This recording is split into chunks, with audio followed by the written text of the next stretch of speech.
Hello friends, welcome to my channel. இன்றைக்கி இந்த வீடியோவில் நம்ம என்ன பார்க்க போகிறோம் அப்படின்னா ரொம்ப ஈஸியான கோவக்காய் பொரியல் தான் பார்க்க போகிறோம். இந்த கோவக்காய் பொரியல் இதே மெத்தடில் நீங்கள் செய்யும்போது சாதத்துக்குள்ளே சப்பாத்தி கூட ரொம்ப நல்ல காம்பினேஷனாக இருக்கும்.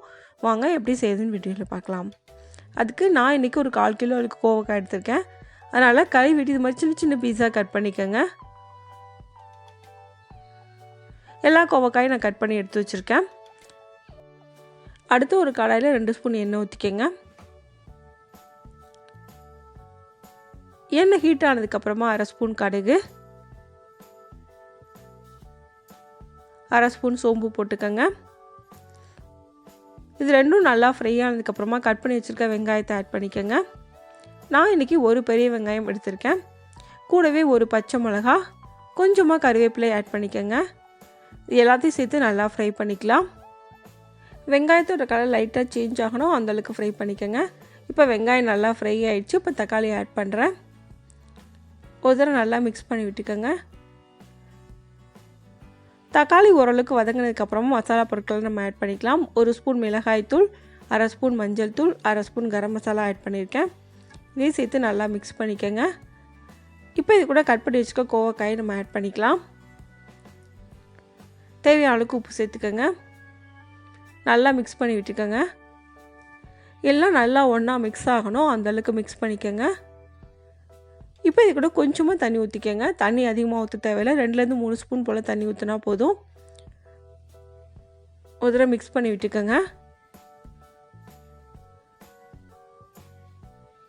இப்போ நல்லா மிக்ஸ் பண்ணியாச்சு. இது மூடி போட்டு மூடி வச்சிடலாம். மூடி சிம்மில் வச்சு வேக வச்சுக்கோங்க.